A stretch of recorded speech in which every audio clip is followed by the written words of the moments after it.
You'll marry him tomorrow, and that's final. Cordelia Thorne's voice cut through the morning silence like a blade. She stood in the doorway of the modest kitchen, her gray hair pulled back so tightly it seemed to stretch her weathered face into a permanent scowl. Seraphina's coffee cup clattered against the saucer. What did you say? Dante Blackwood. The wedding is set for tomorrow at St. Margaret's. Cordelia moved to the window, her black dress rustling with each step. The arrangements have been made. I don't understand. You've never even mentioned his name before. Seraphina's hands trembled as she set down her cup. At 22, she had never questioned her aunt's decisions, but this felt different. Wrong. Your father owed debts before he died. Significant ones. Cordelia's fingers traced the window frame. The Blackwood family has graciously agreed to settle them in exchange for this union. My father died when I was a baby.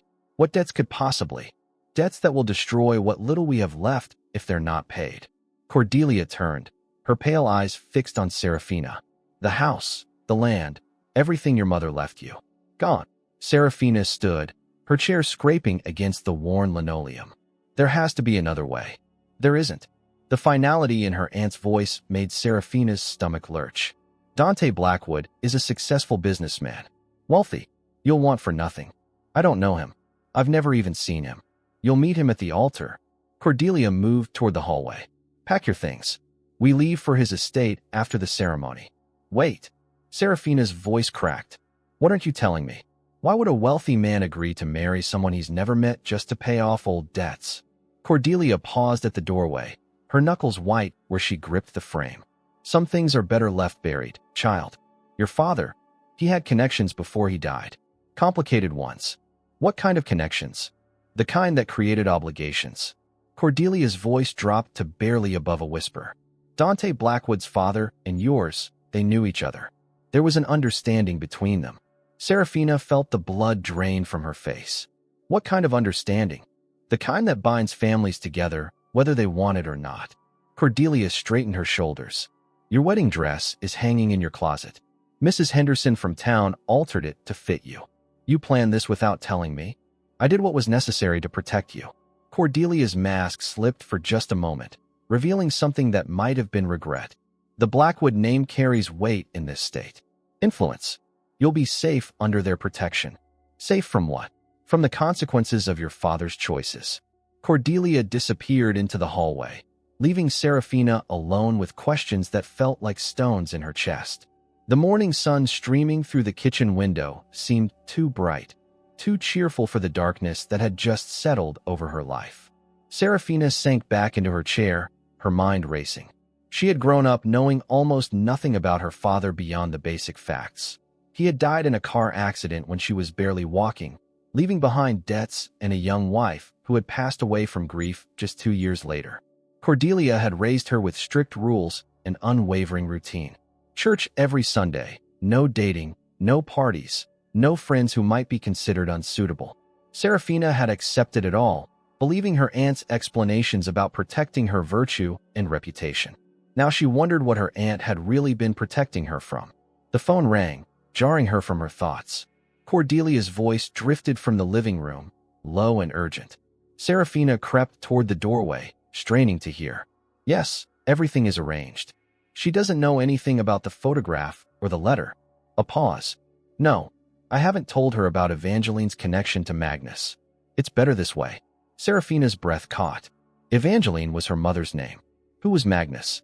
The girl is innocent. She has no idea what her mother was involved in before she died. Cordelia's voice grew more strained. If Dante Blackwood discovers the truth about what happened 23 years ago, it won't just be debts we're dealing with. The line went quiet, and Seraphina quickly retreated to the kitchen. Her hands shook as she poured another cup of coffee, her mind spinning with fragments of information that made no sense. What photograph? What letter? What had her mother been involved in?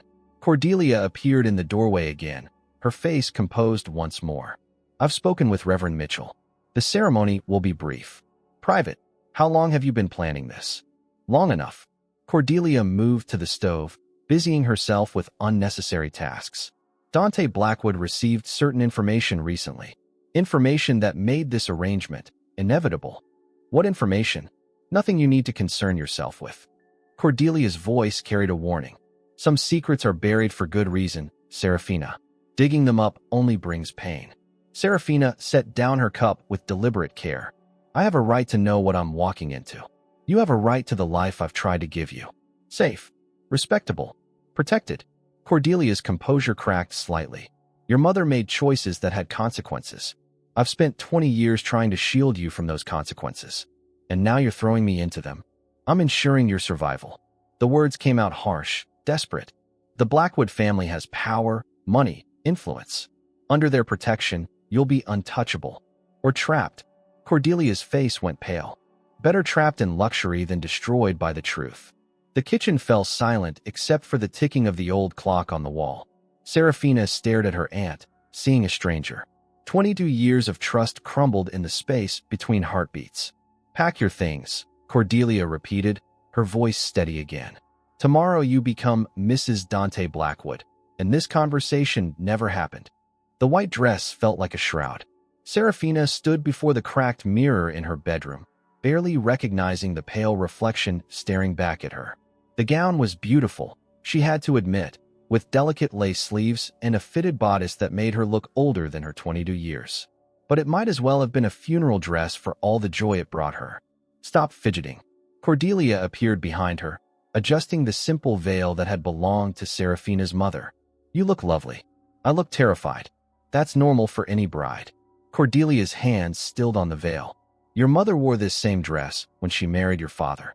Serafina met her aunt's eyes in the mirror. Tell me about her. About what she was really like. Evangeline was. Cordelia paused, choosing her words carefully. She was passionate, perhaps too passionate for her own good. What does that mean? It means she made choices based on her heart rather than her head. Cordelia stepped back, her expression guarded. And sometimes the heart leads us astray. The drive to St. Margaret's passed in tense silence. Willowbrook's main street looked the same as always, with its weathered storefronts and quiet sidewalks, but everything felt different now. Serafina pressed her face to the window, wondering if she would ever see this place again. St. Margaret's was a small stone church that had stood on the hill overlooking the town for over a century. As their car pulled into the parking lot, Serafina saw another vehicle already there, a sleek black sedan that looked completely out of place among the pickup trucks and modest cars that usually graced the church lot. That's his car, Cordelia said quietly. Serafina's stomach twisted. He's already here? The groom traditionally arrives first. Cordelia turned off the engine and faced her niece. Listen to me carefully. Whatever happens in there, whatever you see or hear, you must remember that this marriage is your protection. Don't let pride or fear make you do something foolish. What do you think I'm going to do? Run away at the altar? I think you're your mother's daughter. The words carried a weight that made Serafina's chest tighten, and Evangeline never knew when to keep quiet. Reverend Mitchell met them at the church entrance. His kind face creased with what looked like concern. Miss Thorne, you look beautiful. Are you ready? Ready to marry a stranger? Ready to tie her life to a man she knew nothing about?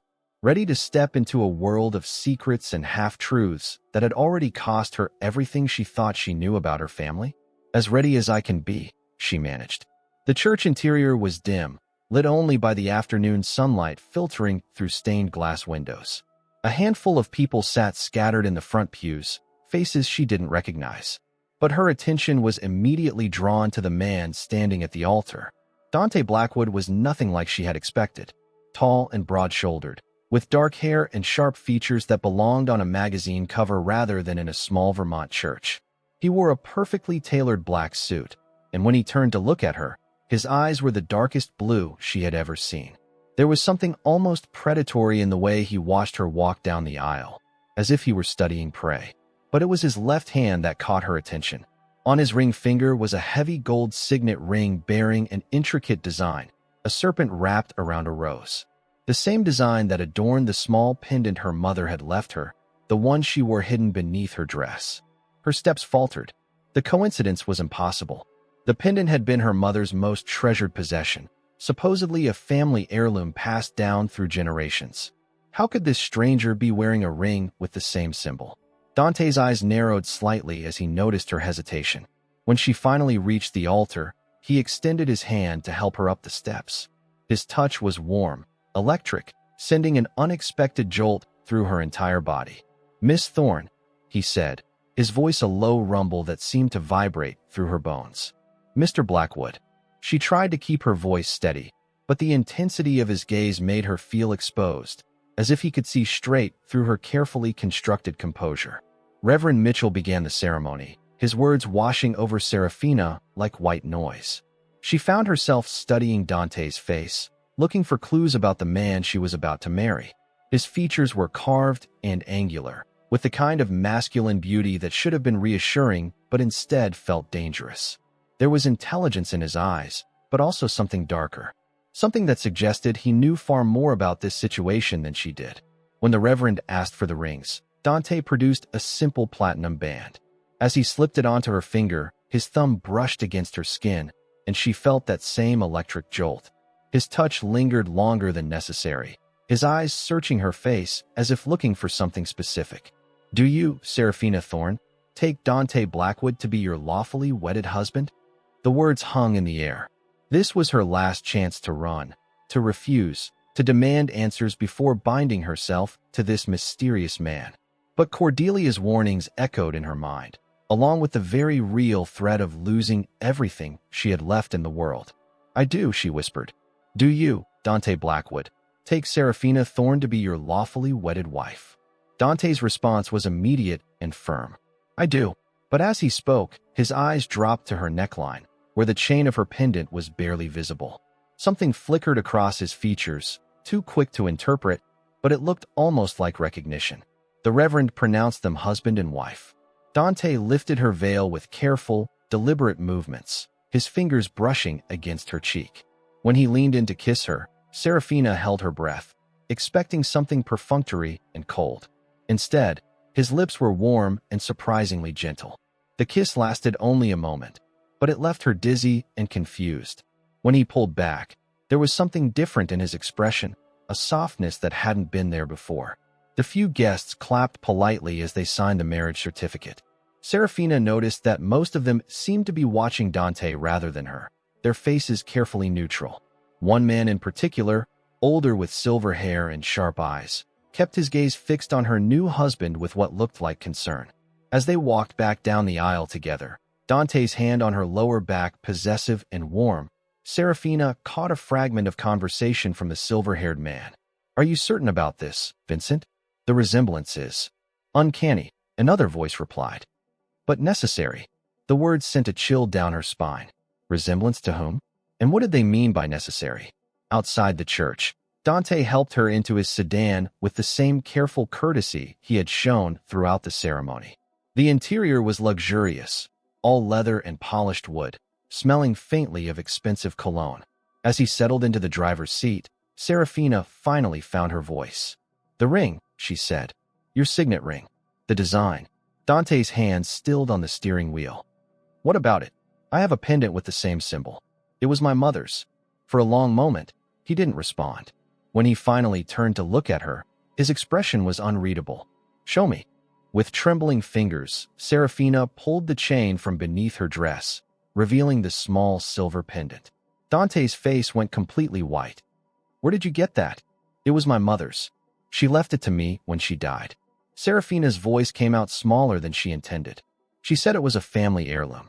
Dante reached out as if to touch the pendant, then stopped himself. "What was your mother's maiden name?" "Rosewood. Evangeline Rosewood." The moment the words left her lips, Serafina saw something shift in Dante's expression. Recognition, shock, and something that might have been horror. He started the engine without another word, his jaw set in a hard line. As they drove away from the church, Serafina felt the weight of unspoken secrets settling around them like fog. Whatever connection existed between her mother and the Blackwood family, it was bigger and more complicated than a simple debt arrangement. The pendant felt suddenly heavy against her chest, no longer a comforting reminder of her mother, but a key to secrets that someone had gone to great lengths to hide. And now she was married to a man who clearly knew more about those secrets than he was willing to admit. As the Vermont countryside blurred past the windows, Serafina realized that her new life was going to be far more dangerous than Cordelia had ever warned her it would be. The Blackwood estate sprawled across the hillside like something from a Gothic novel. As their car wound up the private drive, Serafina pressed her face to the window, taking in the imposing stone facade and towering windows that seemed to watch their approach. This was to be her home now, though it felt more like a prison with its high walls and iron gates. Dante hadn't spoken since her revelation about her mother's maiden name. His knuckles were white where he gripped the steering wheel, and a muscle in his jaw ticked with barely contained tension. Whatever Evangeline Rosewood had meant to his family, it wasn't something pleasant. "Welcome to Blackwood Manor," he said finally as they pulled up to the front entrance. His voice was carefully controlled, but she could hear the strain beneath it. A uniformed man appeared to take their luggage, and Dante led her through massive oak doors into a foyer that took her breath away.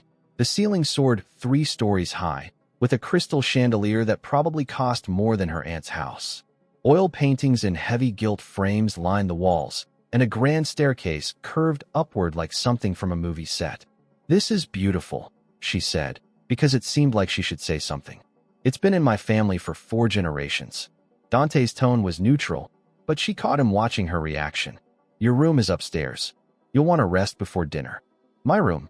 She turned to face him fully. "We're not sharing a room?" "No." His smile was sharp and humorless. "This is a marriage of convenience, Mrs. Blackwood. Don't expect romantic gestures." The formal use of her new name stung more than she expected. "Of course. I just thought that because I kissed you at the altar, I was suddenly overcome with passion." Dante stepped closer, and she caught the scent of his cologne mixed with something darker. That kiss was for appearances, nothing more. But even as he said it, his eyes dropped to her lips, lingering there for a moment longer than necessary. The air between them crackled with tension, and Serafina felt her pulse quicken. Whatever this man claimed about their arrangement being purely business, the attraction was mutual and undeniable. "I'll show you to your room," he said abruptly, turning toward the stairs. Her bedroom was larger than the entire ground floor of Cordelia's house. A massive 4-poster bed dominated the space, draped in midnight blue silk that matched the heavy curtains. French doors opened onto a balcony overlooking manicured gardens, and a sitting area with a fireplace made the space feel more like a luxury hotel suite than a bedroom. "Dinner is at 8, Dante said from the doorway. "Don't be late." "Wait." Serafina turned from examining the ornate wardrobe. "I need to know what's going on. Why did you react that way when I told you my mother's name? What did Evangeline Rosewood mean to your family?" Dante's hand tightened on the doorframe. "Some questions are better left unasked. That's what everyone keeps telling me, but I'm tired of being kept in the dark." She crossed her arms, drawing on reserves of courage she didn't know she possessed. "I just married you to save my family from financial ruin. I think I deserve to know what I've gotten myself into." "You've gotten yourself into protection." His voice was low and dangerous. "Whatever else you think you deserve, that should be enough." "Protection from what?" "From people who would use your resemblance to someone from the past to destroy everything my family has built." The words seemed to slip out before he could stop them, and his face darkened. "Forget I said that." "Resemblance to who?" Serafina stepped toward him, her heart racing. "My mother? Did I look like my mother?" "You look exactly like her." The admission came out like a confession torn from his soul. "It's unsettling." "You knew her?" "No." He pushed away from the doorframe. "But my father did. And that's all you need to know." He left her alone with more questions than answers, the heavy door clicking shut behind him with finality. Serafina sank onto the silk bedspread, her mind spinning. Her mother had known Magnus Blackwood well enough that her daughter's resemblance was unsettling to his son. What kind of relationship had they shared? She spent the afternoon exploring her new prison, finding a walk-in closet filled with expensive clothes in exactly her size, a bathroom that rivaled anything she'd seen in magazines, and a small sitting room with floor-to-ceiling bookshelves. Someone had prepared for her arrival with meticulous attention to detail, which only raised more questions about how long this marriage had been planned. At 8 o'clock sharp, she made her way downstairs, wearing a simple black dress she'd found in the closet.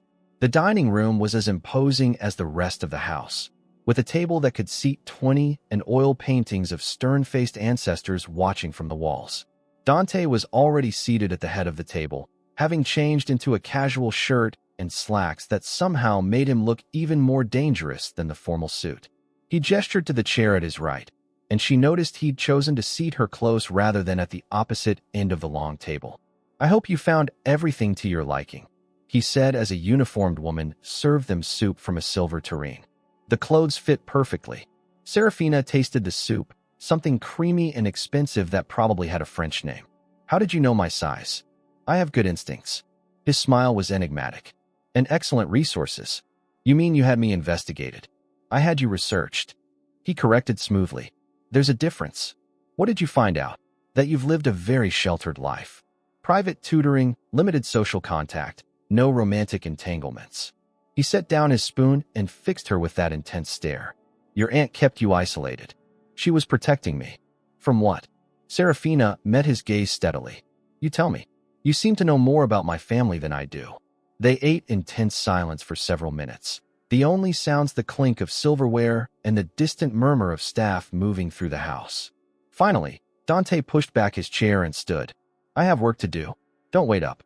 "That's it." Serafina stood as well, her frustration boiling over. "You drag me into this marriage, surround me with mysteries and half-truths, and then dismiss me like a child. What did you expect? Romantic conversation over candlelight." His voice was mocking, but she caught something else underneath it. Something that might have been longing. "I expected honesty." She moved around the table until she was standing directly in front of him. "I expected the man I married to treat me with basic respect." "Respect?" Something dangerous flashed in his eyes. "You want respect?" "I want answers. I want to know why you married me, what my mother meant to your father, and why everyone acts like I'm some kind of threat." She lifted her chin defiantly. "And I want to be treated like an adult instead of a pawn in some game I don't understand." Dante was quiet for a long moment, his gaze traveling over her face with an intensity that made her skin burn. "You really don't know, do you? You have no idea what you've walked into. Then tell me." Some truths are more dangerous than ignorance. But even as he said it, he reached out and traced the line of her jaw with one finger. Some secrets destroy everything they touch. The gentle touch sent fire through her veins, and she found herself leaning into his hand despite every rational thought in her head. "I'm not afraid of the truth." "You should be." His thumb brushed across her lower lip, and her breath caught. "You should be terrified." "Why?" The word came out as barely a whisper. Instead of answering, he leaned down and captured her mouth with his. This wasn't the gentle, ceremonial kiss from the church. This was raw and desperate, full of hunger and barely controlled desire. She melted against him, her hands fisting in his shirt as he deepened the kiss. When he finally pulled away, they were both breathing hard. "Because," he said against her lips, "some desires are forbidden for good reason." "What reason?" But he was already stepping back, his expression shuddering. "Go to bed, Serafina, and lock your door." "Why would I need to lock my door?" His smile was dark and full of promise. "Because I'm not as controlled as I pretend to be, and you're more tempting than you should be." He left her standing in the dining room, her lips still tingling from his kiss and her mind reeling with confusion. The rational part of her knew she should follow his advice, go to her room, and lock the door against whatever danger he represented. Instead, she found herself exploring the house, drawn by curiosity and a reckless desire to understand the man she'd married.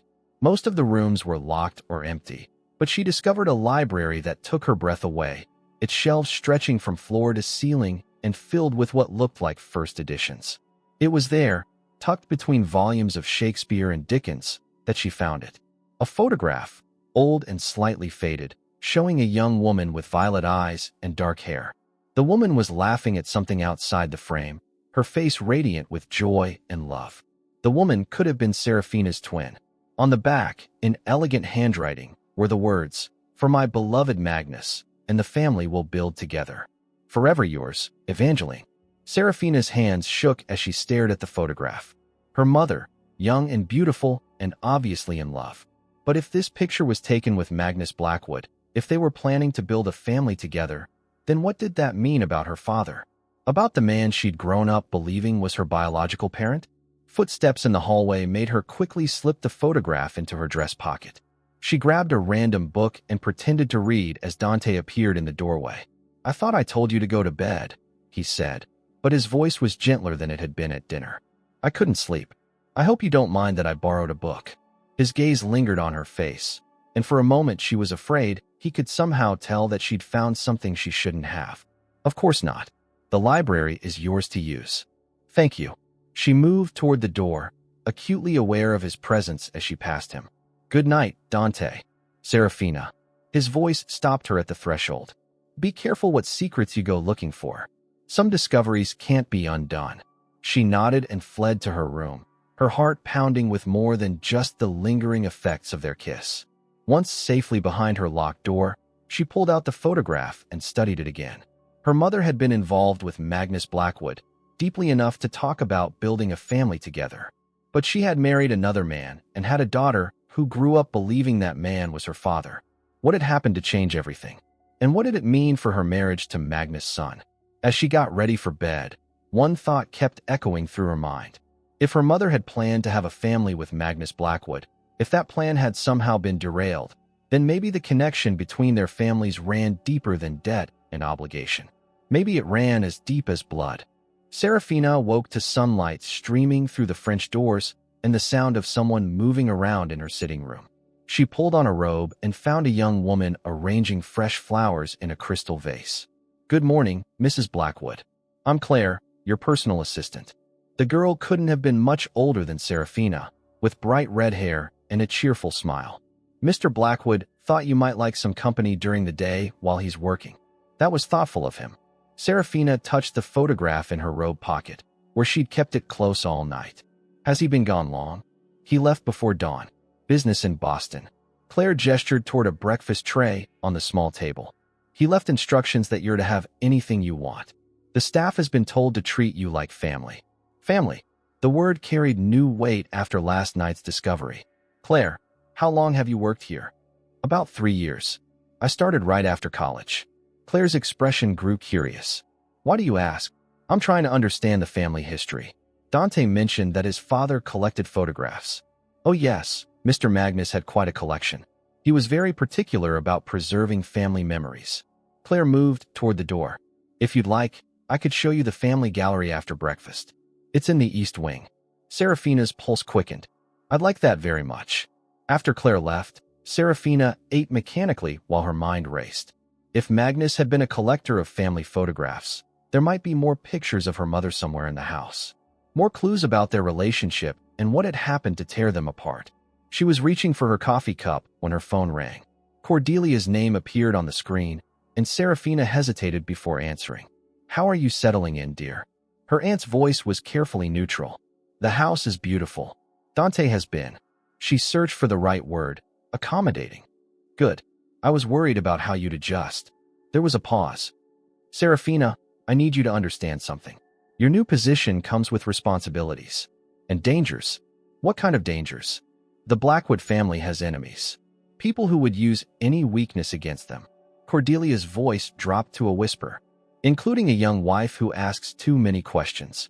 The warning sent a chill down Serafina's spine. Aunt Cordelia, what aren't you telling me? I'm telling you to be careful who you trust. Even in that house, not everyone has your best interests at heart. The line went quiet for a moment. I've hired someone to look into the family's background. For your protection, you hired an investigator? Tobias Ashford. He's discreet and thorough. Cordelia's voice grew urgent. If anything happens to me, find him. He'll have answers. Why would anything happen to you? But the line had gone dead. Serafina stared at the phone, her aunt's words echoing in her mind. What kind of enemies did the Blackwood family have? And why did Cordelia sound so frightened?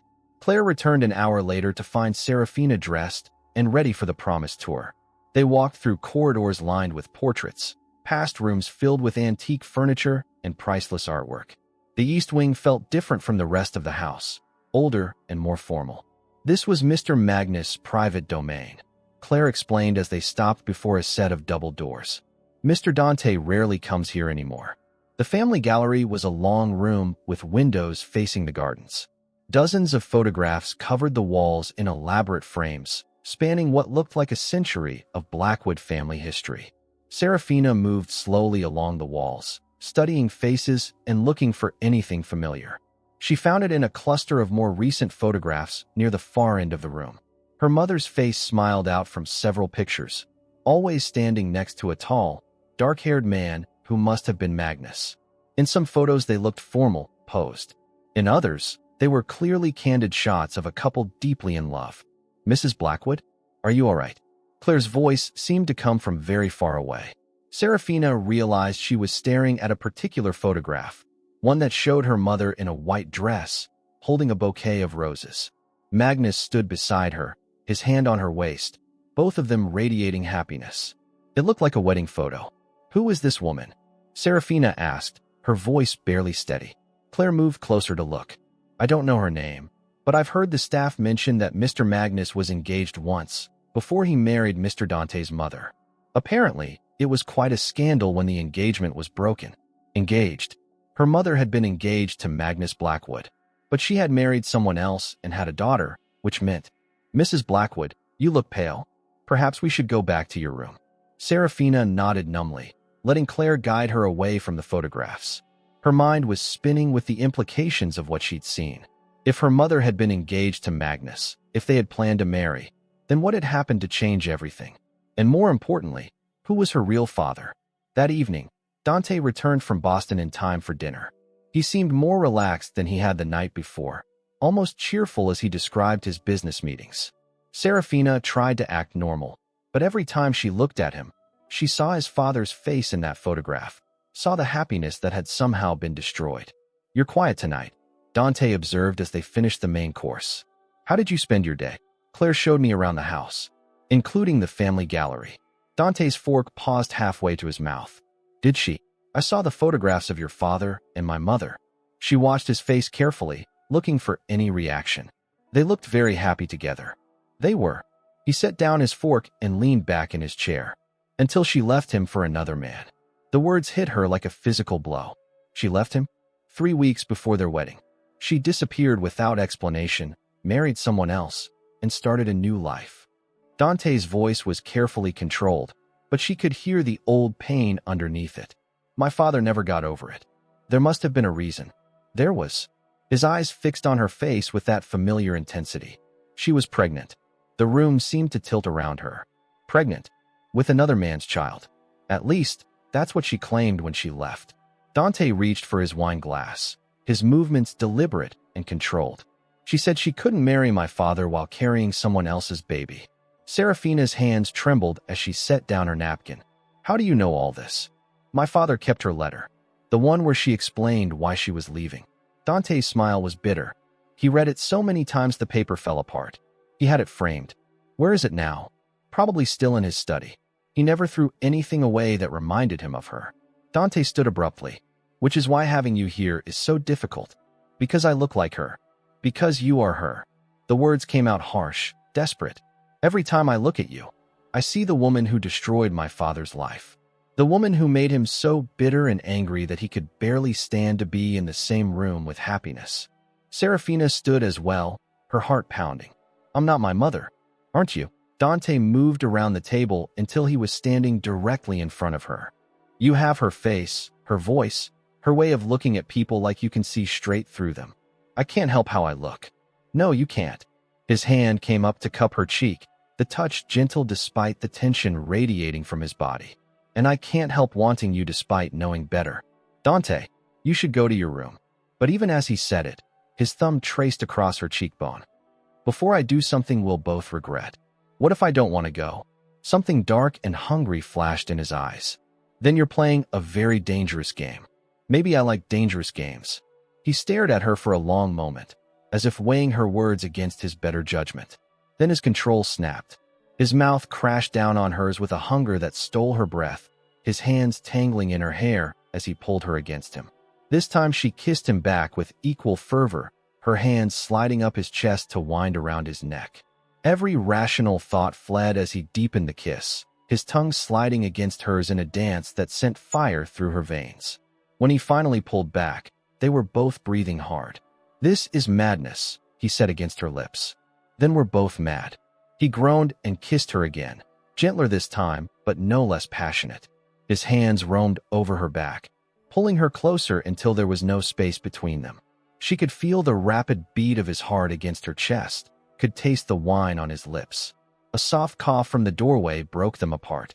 Vincent Blackwood stood in the entrance to the dining room, his silver hair perfectly styled and his expression unreadable. I'm sorry to interrupt, he said smoothly. I wanted to welcome our new family member properly. Dante stepped protectively in front of Serafina, his body tense. Vincent, I wasn't expecting you tonight. I thought I should meet my new niece-in-law. After all, it's not every day a Blackwood marries. Vincent's pale eyes fixed on Serafina with an intensity that made her skin crawl. You look remarkably like someone I used to know. So I've been told. Serafina found her voice, though it came out shakier than she intended. Yes, the resemblance is quite striking. Vincent moved further into the room, his movements predatory. I knew your mother well. Beautiful woman. Tragic what happened to her. What do you mean, tragic? Serafina stepped around Dante, ignoring his warning look. Dying so young. Leaving behind a daughter she'd never see grow up. Vincent's smile was cold, but perhaps it was for the best. Some women aren't meant to be mothers. That's enough.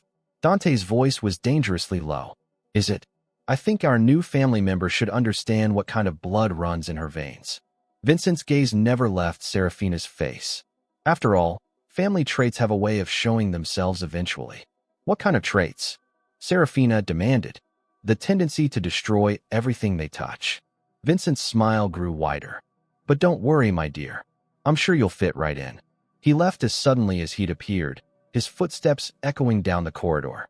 Serafina turned to Dante, whose face had gone pale. What did he mean about my mother? Vincent likes to stir up trouble. Ignore him. But Dante's voice lacked conviction. He said he knew her well. How well? Well enough to hate her for what she did to this family. Dante ran a hand through his hair, the passionate mood completely shattered. You should go to bed. It's been a long day. Don't shut me out again. I'm protecting you. From what? From him? From the truth about my mother. Serafina moved closer, placing her hand on his arm. Or from yourself? From all of it. He covered her hand with his. Vincent is dangerous, Serafina. He's charming and sophisticated, but underneath he's capable of terrible things. What kind of things? The kind that could get you killed if you're not careful. The words came out flat and serious, with no trace of his earlier passion. Promise me you'll stay away from him. Why would he want to hurt me? Because you represent everything he's tried to forget. Dante's grip on her hand tightened. And because some people believe that the sins of the mother should be visited on the daughter. The next morning, Serafina woke to Claire shaking her gently. Mrs. Blackwood, there's been an accident. Serafina sat up quickly, instantly alert. What kind of accident? Your aunt. The police called. She's been taken to the hospital. The world seemed to tilt on its axis. Is she alive? Yes, but she's in critical condition.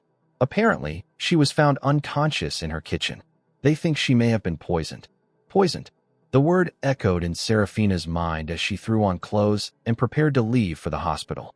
As they drove through the Vermont countryside, Dante's warnings about Vincent echoed in her thoughts. Some people believed the sins of the mother should be visited on the daughter, and now someone had tried to kill the only person who might have answers about what those sins actually were. As the hospital came into view, Serafina realized that her new life wasn't just complicated or mysterious. It was deadly, and she was right in the center of it. Cordelia looked impossibly frail in the hospital bed, her skin gray against the white sheets. Machines beeped steadily around her, and tubes snaked from her arms to various monitors. She was unconscious, but alive. The doctors say she ingested a significant amount of digitalis. The police officer explained to Serafina and Dante in the hallway. It's derived from foxglove plants. Causes heart problems in large doses. Could it have been accidental? Dante asked. Unlikely. The concentration was too high, and there's no indication she was taking any medication containing digitalis. The officer closed his notebook. We're treating this as attempted murder. Serafina sank into a plastic chair, her legs suddenly unable to support her. Someone had tried to kill Cordelia. Someone who knew she was investigating the Blackwood family and wanted to silence her permanently. Mrs. Blackwood, did your aunt have any enemies? Anyone who might want to hurt her? No. Serafina's voice came out as a whisper. She lived quietly. She didn't bother anyone. But even as she said it, she remembered Cordelia's phone call, the fear in her voice when she mentioned hiring Tobias Ashford. Her aunt had been frightened of something or someone. After the police left, Serafina sat beside Cordelia's bed, holding her aunt's cold hand. Dante had gone to make phone calls. leaving her alone with her thoughts and the steady rhythm of the machines keeping Cordelia alive.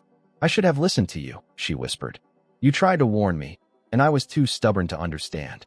Cordelia's eyes fluttered open, unfocused and cloudy from medication.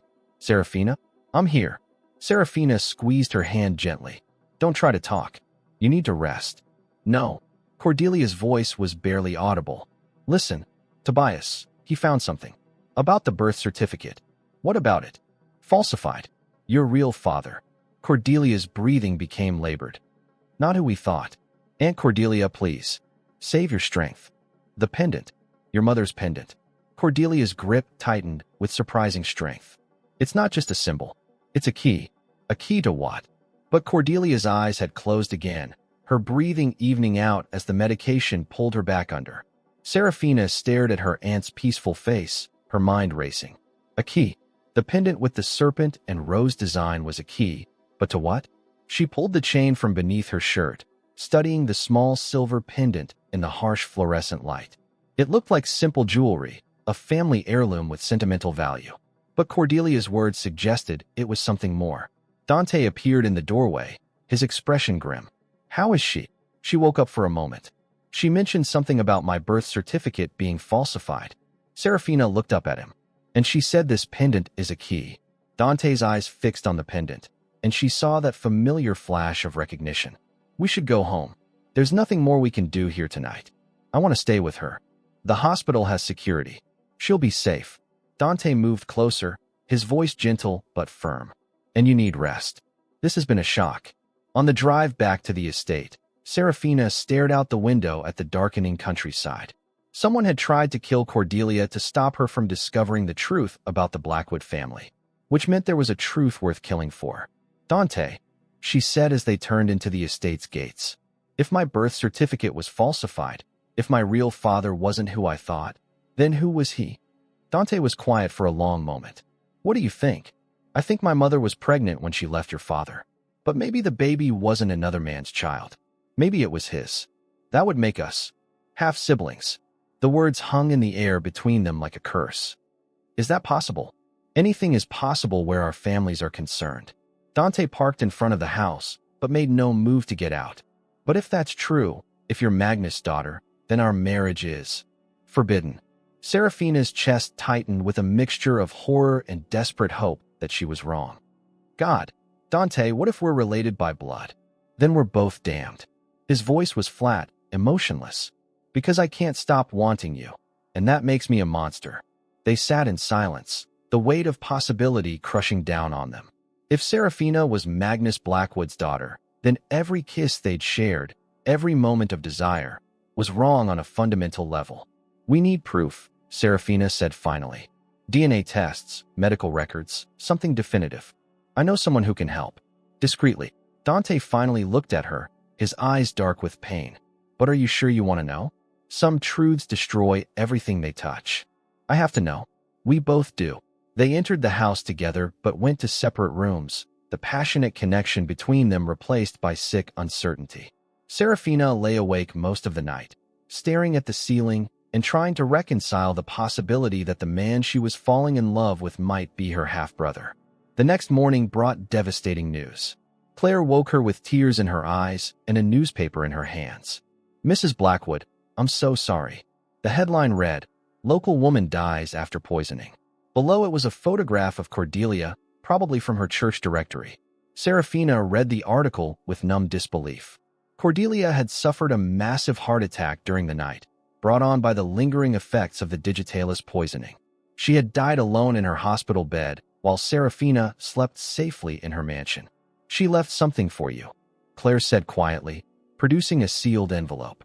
"The hospital said she gave it to a nurse yesterday evening, before she lost consciousness."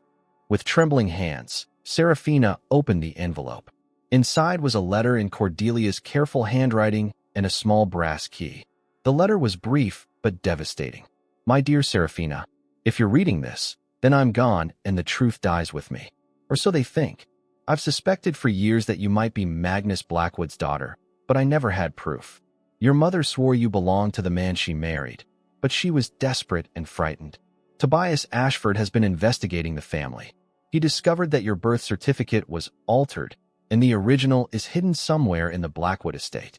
The pendant your mother left you isn't just jewelry. It opens something in that house, something Magnus wanted kept secret. Be careful who you trust. Vincent Blackwood knows more than he's saying, and he has reasons to want the truth buried. Find Tobias. Find the original birth certificate. And whatever you do, don't let them silence you the way they silenced me. All my love, Cordelia. P.S. The key opens a safety deposit box at First National Bank. Box 447. Use it wisely. Serafina stared at the letter until the words blurred. Cordelia hadn't died from the poisoning itself, but her death was still murder. Someone had killed her to stop her from revealing the truth about Serafina's parentage. And now that same someone would be coming for her next. She looked at the pendant around her neck with new eyes. Somewhere in this massive house was a lock that it would open, a secret that Magnus Blackwood had hidden so well that people were willing to kill to keep it buried. The DNA results arrived 3 days after Cordelia's funeral. Serafina sat in Dante's study, the sealed envelope trembling in her hands like a ticking bomb. Whatever was inside would either free them or damn them forever. Are you ready? Dante asked from behind his desk. His face was haggard, the strain of the past week etched in every line. They had barely spoken since receiving the samples, both too afraid of what they might learn. Serafina tore open the envelope and scanned the technical language until she found the conclusion. The blood drained from her face. What does it say? She looked up at him, her voice barely a whisper. We share DNA. We're half-siblings. The words hung in the air like a death sentence. Dante's face went completely white, and he sank into his chair as if his legs could no longer support him. My God, he breathed. What have we done? We didn't know. But even as she said it, Serafina felt sick with guilt and horror. Every kiss, every moment of desire, every time she had imagined what it would be like to share his bed, it was all wrong. Perverted. It doesn't matter that we didn't know. Dante stood abruptly, turning away from her. The feelings are still there. The wanting is still there. He was right. Even now, knowing the truth, she could feel the pull between them. It should have been extinguished by the revelation, but instead it burned darker and more forbidden than ever. We can't, she said, more to herself than to him. Can't what? Can't want each other? Can't think about what it would feel like to. He stopped himself, running both hands through his hair. You're right. We can't. The marriage can be annulled. We can say it was never consummated. And then what? You go back to Vermont? Pretend none of this happened. Dante turned to face her, his eyes wild with pain. Someone killed your aunt to keep this secret buried. Do you think they'll just let you walk away? So what are you suggesting? That we stay married? That we live together knowing what we are to each other? I'm suggesting that we're trapped. His voice was bitter. Damned if we stay together, dead if we separate. Serafina stood and moved to the window, trying to put distance between them. But even across the room, she could feel the magnetic pull of his presence. How was it possible to want someone this much when every moral instinct screamed that it was wrong? There has to be another way. What if there isn't? Dante's voice was closer now. She could feel him behind her without turning around. What if this is just who we are? Cursed by our parents' choices. Don't. She closed her eyes, fighting the urge to lean back against him. Don't make excuses for this. I'm not making excuses. I'm facing reality. His breath was warm against her neck. I want you, Serafina. Even knowing what I know, I still want you more than I've ever wanted anything. That makes us both sick. Maybe it does. His hands came to rest on her shoulders, and she shuddered at the contact. But it doesn't make the feeling go away. She turned in his arms before she could stop herself, and the look in his eyes nearly undid her. Dark, hungry, desperate. Everything she was feeling reflected back at her. This is madness, she whispered. Then we're both mad. He cupped her face in his hands, his thumbs tracing the line of her cheekbones. Tell me you don't feel it too. Tell me you can walk away and never think about this again. She couldn't. God help her, she couldn't. The sound of footsteps in the hallway broke the spell. Dante stepped back just as Vincent appeared in the doorway, his pale eyes taking in their proximity with obvious satisfaction. How touching, he said smoothly. Young love in bloom. What do you want, Vincent? Dante's voice was controlled, but Serafina could hear the tension beneath it. I wanted to see how you were handling the news. Vincent moved into the room, his gaze fixed on Serafina. DNA results can be so illuminating. Serafina's blood turned to ice. How do you know about the DNA test? I know about many things, my dear, including the fact that you've been asking questions about birth certificates and safety deposit boxes. Vincent's smile was cold and predatory. Did you really think you could investigate this family without anyone noticing? You've been watching me.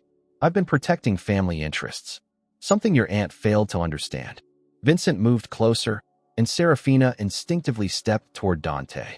Poor Cordelia, so determined to uncover the truth. Such a pity she couldn't leave well enough alone. You killed her. The accusation slipped out before Serafina could stop it. I eliminated a threat to family stability. Vincent's tone was matter-of-fact, as if discussing the weather. Just as I eliminated the investigator she hired. Tobias Ashford? Found dead in his apartment this morning. Apparent suicide. Vincent's smile widened.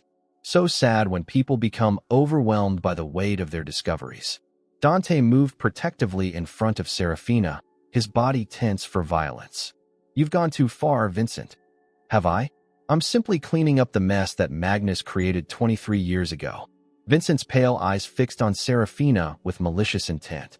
Did you know your mother came to me before she left, begging me to help her escape Magnus' obsession? That's enough. She was terrified of what he might do when he discovered she was pregnant with another man's child. Because you see, my dear, Magnus was becoming increasingly unstable, violent, possessive. Vincent circled them slowly, like a predator stalking prey. Evangeline knew that if she stayed, if she tried to pass off another man's baby as his, he would eventually figure it out. And his revenge would be comprehensive. Serafina felt the room spinning around her. Another man's child? Oh yes. The DNA results you received are quite accurate.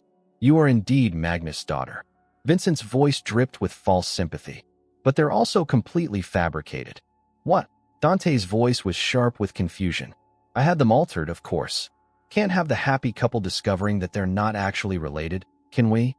Vincent pulled out his phone and showed them a different set of results. These are the real tests. No shared DNA. No family connection. Just two people who happened to be married to each other. The relief that flooded through Serafina was so intense, she thought she might faint. They weren't siblings. The attraction between them wasn't perverted or wrong. They were just two people who had been manipulated into believing something horrible about themselves. Why? She managed to ask. Because I needed you to destroy each other. Vincent's mask of civility finally slipped, revealing the cold calculation beneath. I needed Dante consumed with guilt and self-loathing. I needed you isolated and dependent. I needed both of you too distracted by shame to notice what I was really doing, which is systematically eliminating every possible heir to the Blackwood fortune. Vincent's smile was triumphant. Your aunt, the investigator, and soon both of you. Once you're gone, I'll be the sole surviving member of the family. Everything Magnus built will be mine. Dante lunged forward, but Vincent was ready for him. The older man pulled a gun from his jacket, the barrel pointed directly at Serafina's chest. I wouldn't if I were you. One wrong move, and your lovely wife becomes another tragic casualty. Vincent's finger tightened on the trigger. Now, we're going to take a little trip. There are some family secrets that need to be permanently buried. As Vincent forced them toward the door at gunpoint, Serafina's hand instinctively went to the pendant at her throat. Whatever lock it opened, whatever secret Magnus had hidden, it was important enough that Vincent was willing to kill for it. And now their lives depended on finding it first. Vincent forced them through the estate's winding corridors at gunpoint, heading toward the oldest section of the manor. The abandoned east wing had been closed off for years, its rooms filled with dust and forgotten memories. As they walked, Vincent kept up a steady stream of confession, as if he couldn't resist explaining his masterpiece of deception. 23 years I've waited for this moment, he said, prodding Dante forward with the gun barrel. 23 years of watching Magnus pine for a woman who left him, building an empire I deserved to inherit. You were never meant to inherit anything, Dante said through gritted teeth. Magnus had a son who was weak, soft, more interested in books than business. Vincent's laugh was bitter. Do you know what it's like to watch your inferior brother hand everything to a child who doesn't appreciate it? They reached a heavy wooden door that looked like it hadn't been opened in decades. Vincent produced an old-fashioned key and unlocked it, revealing a narrow stone staircase leading down into darkness. "Move," he ordered. The stairs led to what must have been the original foundation of the manor, carved directly into the hillside. Oil lamps mounted on the walls flickered to life as Vincent flipped switches, revealing a space that was part wine cellar, part archive. Shelves lined the walls, filled with boxes and documents dating back generations. "Welcome to the Blackwood family vault," Vincent said with mock ceremony. "Every secret, every scandal, every carefully buried truth is here." Serafina's eyes swept the room, looking for anything that might help them escape. The pendant at her throat seemed to grow warm against her skin, as if responding to something in this place.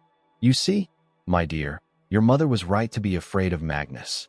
But she was afraid of the wrong thing." Vincent moved to a large desk in the center of the room, keeping the gun trained on them. She thought he would hurt her if he discovered the baby wasn't his. What she didn't realize is that he already knew. "That's impossible," Dante said. If he knew, why didn't he confront her? Because he didn't care. Vincent opened a drawer and pulled out a thick folder. Magnus was obsessed with Evangeline, but not in the way she thought. He wasn't in love with her. He was fascinated by her bloodline. Serafina felt a chill that had nothing to do with the cold stone walls. "What do you mean?" "Your mother was the last living descendant of the Rosewood family. A very old family with very specific attributes." Vincent's smile was predatory. "Attributes that Magnus wanted to breed into the Blackwood line. You're talking about people like livestock. I'm talking about power." Vincent spread documents across the desk. The Rosewoods had gifts, Serafina. Intuition that bordered on prescience. The ability to read people, to influence them. Your mother had it, and Magnus wanted to ensure his children would have it too. That's insane. Is it? How do you think the Blackwood family amassed so much wealth and influence? Pure business acumen. Vincent laughed. Magnus had the same gifts, inherited from his grandmother, but they were diluted by generations of ordinary breeding. He needed fresh rosewood blood to strengthen them. Serafina's hand went unconsciously to the pendant. The symbol. What does it really mean? It's not just a family crest. It's a key to unlocking the family's true heritage. Vincent gestured to a section of the wall where an ornate panel was mounted. Your mother was supposed to complete the bloodline merger. When she ran away, Magnus was devastated. Not because he loved her, but because she took his future with her. "So you killed him." "I saved this family from his obsession." Vincent's voice turned cold. "Magnus was going mad, convinced that your mother would return, that he could find her and bring her back. He was neglecting the business, spending fortunes on private investigators and psychics. He was destroying everything our grandfather built." Dante took a small step forward, but Vincent noticed immediately. "Don't even think about it. We're too close to the end now." "The end of what?" "The end of the Blackwood line. The end of the gifts. The end of the power that should have been mine from the beginning." Vincent's mask of sanity was slipping. "Do you know what it's like to watch your brother inherit everything because he was born 10 minutes before you? To be the spare, the backup, the one who gets nothing? So you orchestrated everything. The marriage, the investigation, even Cordelia's murder." Serafina's voice was steady despite her fear. "All to get us here. I needed you to find this place on your own. The family vault can only be opened by someone with rosewood blood." Vincent pointed to the ornate panel on the wall. "Your pendant is the key, but it has to be used willingly. I couldn't just steal it and open the vault myself." Serafina looked at the panel more closely. In the center was a small depression, perfectly sized for her pendant. "What's in there?" "The original Blackwood fortune. Gold, jewelry, stocks, and bonds worth millions. But more importantly, the documents that prove I killed Magnus." Vincent's smile was triumphant. "Once you open it, I'll have access to everything. And then I'll kill you both and make it look like a murder-suicide. The grief-stricken couple, driven mad by family secrets. And if I refuse to open it, then I'll kill Dante first and make you watch. Then I'll torture you until you change your mind." Vincent's finger tightened on the trigger. "The choice is yours." Dante caught her eye and mouthed the word wait. He was planning something, but she needed to buy him time. How did my mother escape? If Magnus was so obsessed with her, how did she manage to disappear? I helped her. The admission came out bitter and angry. I was young and stupid and thought I was saving her from my brother's madness. I arranged false documents, gave her money, helped her start a new life. And you regretted it. Every day for 23 years. Vincent's voice cracked slightly. Because instead of being grateful, instead of disappearing forever, she had to go and have a daughter. A daughter who would grow up to look exactly like her, to carry the same bloodline, to pose the same threat to my inheritance. Serafina saw Dante's muscles tense, ready to spring. She needed one more distraction. If you hated the gifts so much, why do you want access to the vault? Because power is power, whether you believe in its source or not. And money is definitely real. Vincent raised the gun, pointing it directly at her heart. Now open the vault, or Dante dies. That was the moment Dante moved. He launched himself across the room, tackling Vincent around the waist, and sending them both crashing into the desk. The gun went off, the bullet ricocheting off the stone walls with a sharp whine. Serafina didn't hesitate. She ran to the wall panel and pressed her pendant into the depression. The mechanism clicked, and the panel swung open to reveal a hidden safe filled with documents and gold. Behind her, Dante and Vincent were locked in a deadly struggle. Vincent was older but desperate, fighting with the fury of a man who had spent decades planning this moment. The gun had skittered across the floor, out of reach of both men. The birth certificate trembled in Serafina's hands as the truth crashed over her like a tidal wave. Vincent Blackwood, the man who had just tried to kill them, was her biological father. The man who had murdered her aunt, manipulated their marriage, and orchestrated years of deception was the one whose blood ran through her veins. This can't be right, Dante said, reading over her shoulder. But the document was official, bearing the seal of the Vermont Department of Health and signed by the attending physician. Vincent stirred on the floor, consciousness returning slowly. When he saw them examining the birth certificate, he laughed weakly. "Surprise," he said, struggling to sit up despite his head wound. "Did you really think Evangeline ran away from Magnus because she was pregnant with another man's child? She ran because she was pregnant with mine." Serafina felt sick. "You raped her. I loved her." Vincent's voice turned bitter. "But she only had eyes for my brother. So I took what should have been freely given." Dante's finger tightened on the trigger. "You're a monster. I'm a man who took what he wanted instead of watching it slip away." Vincent touched the back of his head, his fingers coming away bloody. Evangeline never told Magnus the truth about the baby's paternity. She let him believe she had been unfaithful with someone else because she knew he would kill me if he discovered what I had done. So she protected you. She protected herself. And you. Vincent's pale eyes fixed on Serafina with something that might have been paternal pride. She knew that if Magnus learned the truth, he would use the child against me. You would have been a weapon in his hands. Instead, you made me a weapon in yours. Serafina's voice was steady despite the horror coursing through her. You orchestrated this entire marriage to get me close to Dante, to make us both suffer. I wanted to see Magnus' line destroyed by desire and guilt. I wanted Dante to experience the same obsession that drove his father mad. Vincent smiled, blood staining his teeth. And it worked beautifully. You fell in love with each other despite believing you were siblings. You proved that the Blackwood bloodline is inherently corrupt. We're not corrupt. Dante stepped closer to Vincent, the gun steady in his hands. We're human beings who fell in love. Nothing you did changes that, doesn't it? You were willing to want your own sister. What does that make you? Victims of your manipulation. Serafina moved to stand beside Dante, her hand covering his on the gun. But that's over now. Vincent's expression shifted, becoming almost pleading. Serafina, you're my daughter. My flesh and blood. Surely that means something. It means I understand why my mother ran from you. Serafina's voice was cold, and why she chose to live a lie rather than let you be part of my life. She died alone and afraid because of that choice. She died protecting me from you. Serafina felt tears threatening, but refused to let them fall. And Cordelia died for the same reason. The sound of sirens in the distance broke through their confrontation. Dante had managed to trigger a silent alarm during their struggle, and help was finally arriving. It's over, Vincent, Dante said. The police will find everything they need in this vault. All your crimes, all your victims, all the evidence you've been hiding. Vincent laughed bitterly. You think this ends anything? You think you can just walk away and live happily ever after? He struggled to his feet, swaying slightly. You're still married under false pretenses. Your entire relationship is built on lies and manipulation.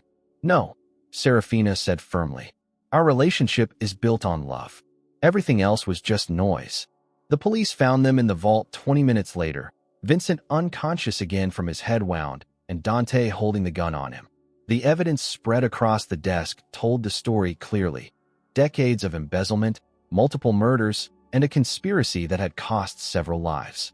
3 months later, Serafina stood on the balcony of their new home in Savannah, watching the sunset paint the sky in shades of gold and crimson. The Georgia coast was a world away from the cold mountains of Vermont, and she had never been happier to leave a place behind. "Are you ready?" Dante appeared in the doorway, wearing a simple white shirt and dark pants. He looked younger somehow, freed from the weight of family secrets and Vincent's manipulations. "I've been ready since the day we met." She turned to face him, taking in the man she had chosen to marry for the second time. "Are you sure about this?" "I've never been more sure of anything." Dante took her hands, his thumbs tracing over her wedding ring. The simple platinum band had been replaced with something more elaborate, a diamond surrounded by sapphires that caught the light like captured starlight. The ceremony was small and intimate, just the two of them and a justice of the peace on the private beach behind their new home. No family secrets, no hidden agendas, no one trying to manipulate their feelings for personal gain. Just two people who had found love in the midst of chaos and chose to build something beautiful from the wreckage of their past. "Do you, Serafina, take Dante to be your husband, freely and without reservation?" "I do." The words came easier this time, filled with joy instead of fear. "Do you, Dante, take Serafina to be your wife, freely and without reservation?" "I do." His voice was strong and certain, his eyes never leaving her face. When they kissed as husband and wife for the second time, it was nothing like that first kiss in the church. This was a beginning instead of an ending, hope instead of despair, love freely given instead of obligation reluctantly accepted. Later, as they walked hand in hand along the beach, Serafina thought about the pendant that now rested in a safe deposit box, the symbol of a family legacy she had chosen to leave behind. Vincent was serving multiple life sentences, the Blackwood estate had been sold, and the money donated to charities that helped victims of domestic violence. "Do you ever regret it?" Dante asked, as if reading her thoughts. "Walking away from all that wealth and history?" "Never." She stopped walking and turned to face him, the waves lapping at their bare feet. "I'd rather build something new with you than inherit something poisoned by the past. Even if it means starting over with nothing." "We don't have nothing." She placed her hand over his heart, feeling its steady rhythm beneath her palm. "We have each other. We have love. We have the chance to create something better than what came before." He pulled her close, his arms wrapping around her as if he would never let her go. "I love you, Mrs. Blackwood. I love you too." She smiled up at him, her heart full of possibilities. Now and always. As the sun set over the Georgia coast, painting the sky in brilliant shades of pink and gold, Serafina knew that they had finally found their happy ending. Not because their love had conquered all obstacles, but because they had chosen each other despite the obstacles, built something real from the ashes of deception and betrayal. Vincent had been wrong about one thing. Love wasn't corruption or weakness or obsession. Love was the choice to see someone clearly, flaws and all, and choose them anyway. It was the decision to build a life together based on truth instead of lies, hope instead of fear, joy instead of pain. And in the end, that choice had saved them both. 1 year later, as Serafina felt their first child move within her womb, she whispered a promise to the baby and to Dante and to herself. This family would be different. This love would be pure. And this story would have the happy ending that had been stolen from too many generations before them. The past was finally buried. The future stretched ahead like an open road. And love, true love, had conquered all.